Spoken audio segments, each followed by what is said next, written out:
Naghain ng petisyon sa Korte Suprema ang ilang pro-Duterte lawyers para patawan ng indirect contempt sa Senate President Tito Soto. Giit nila, nakakabastos sa SC ang mga sinabi ni Soto sa desisyong unconstitutional ang reklamong impeachment kay Vice President Sara Duterte. Narito ang report.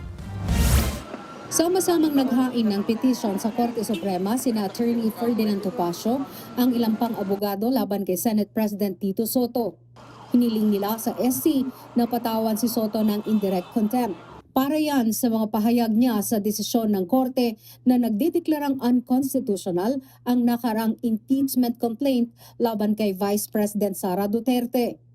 Giit ni Topacio, nakakabastos sa kataas-taasang hukuman ang mga sinabi ni Soto. Plano rin daw ng grupo na magsampa ng ethics complaint kay Soto. Yung pong mga public statements ni Senate President Vicente Soto III, with all due respect to him, ay lumalampas na po sa legitimate commentary, lalong-lalo na po yung may mga statements niya. For example, nasasabihin niya, mas magaling pa ang first-year law student kaysa sa mga mahistrado ng Korte Suprema. Kasama ng mga petitioner si dating Congressman Jing Paras na sang-ayon sa kanila. Sabi ni Paras, gusto raw niyang magsilbi itong aral sa sinumang manghihimok sa taong bayan na huwag maniwala sa Korte Suprema. It pains me to put my name in the complaint, maligning the Supreme Court and creating an atmosphere by which he is supposed to be an example of being a legislator.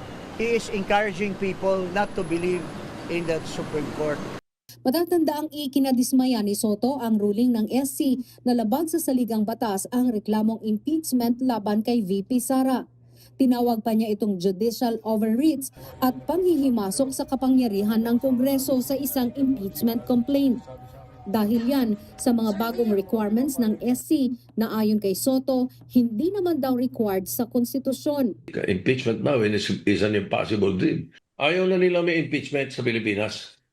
Ganun ang itsura nitong decision na ginawa ng Supreme Court. Kung ang Supreme Court pwedeng galawin ng konstitusyon, abay dapat galawin na namin sapat kami ang empowered to do so. Sa ngayon, hihintayin daw muna ni Soto ang opisyal na kopya ng reklamo mula sa SC bago magbigay ng formal na sagot.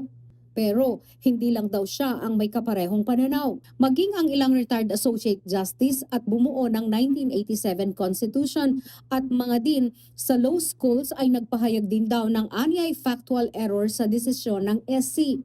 Kaya tanong ni Soto, siya lang ba?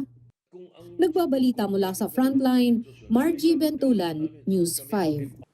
Mga kapatid, Mean Los Baños po, huwag magpahuli sa mga balita at impormasyong dapat ninyong malaman. Para sa mas malawak na balitaan at diskusyon, mag-follow at mag-subscribe na sa social media pages ng News 5.